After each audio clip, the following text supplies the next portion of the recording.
The rain-slicked window trembled under my fingertips, its cold bite echoing the dread pooling in my gut. Outside, the city blurred into streaks of neon and shadow, a restless pulse that mirrored a throb in my temples. Sarah's text glowed on my phone, abandoned on the coffee table. Be back soon.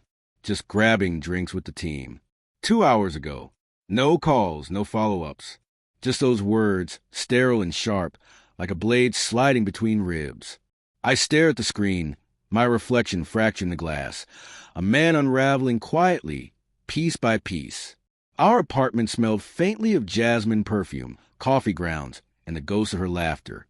I paced the hardwood floor, each creak echoing the chaos in my head. She'd been distant for weeks, not cold, not cruel, just off. A missed glance here, a hurried smile there. The subtle shift you dismiss as paranoia until they stack like unpaid bills. I told myself it was a new job, the late nights at the firm, the stress of climbing the ladder. But the weight in my chest whispered otherwise. I sank onto the couch. Her scarf lay draped over the armrest, soft and gray, a relic of the woman who once curled into my side, whispering dreams of a house by the coast.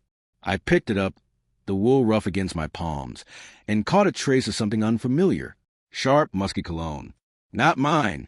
My pulse spiked. I pressed it to my face, inhaling deeper, chasing the scent like a bloodhound. Maybe it was nothing, a co-worker's hug, a crowded elevator.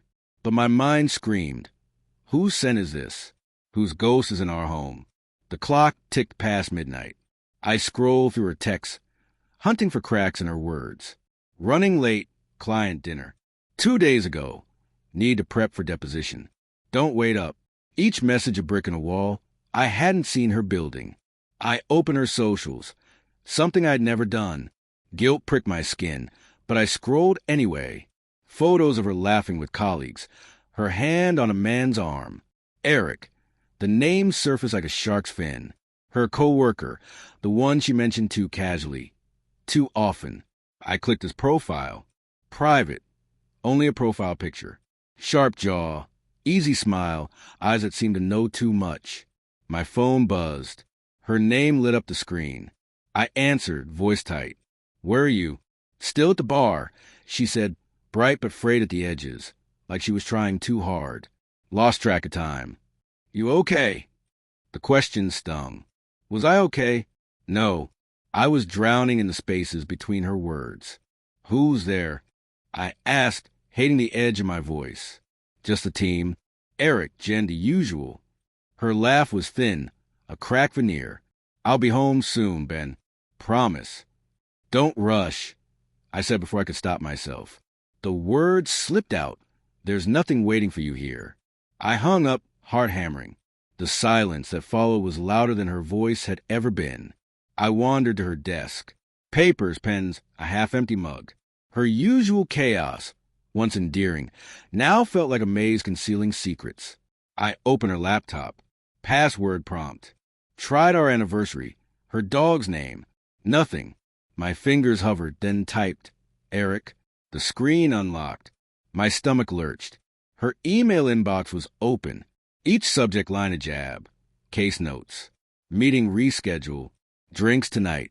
That last one from Eric, time-stamped 3 hours ago. I clicked it. Meet me at the Blue Haven.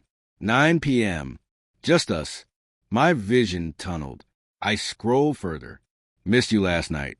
Can't stop thinking about you. Each word a shard of glass slicing through the life we'd built. The door rattled. I froze. Laptop glow cast my shadow on the wall. Sarah stepped in, coat dripping, face pale under the hallway light. Her eyes flicked to the laptop, then back to me. What are you doing? I stood, hands trembling. Who's Eric? Her lips parted, but no sound came. She set her bag down slow, deliberate, like defusing a bomb. He's a co-worker. You know that. Don't lie to me. I said, my voice raw. I saw the emails, Sarah. Just us. Can't stop thinking about you. What the hell is that? She flinched, eyes wide. It's not what you think, she said. Voice wavered, a tightrope walker losing balance. We're just close. Work's been intense. We talk. I laughed, bitter and sharp. You smell like his cologne. You're never here. You're lying to my face. And I'm supposed to believe it's nothing. Tears welled in her eyes. Ben, I love you. I'd never. Then why is his name your password? The question landed like a slap.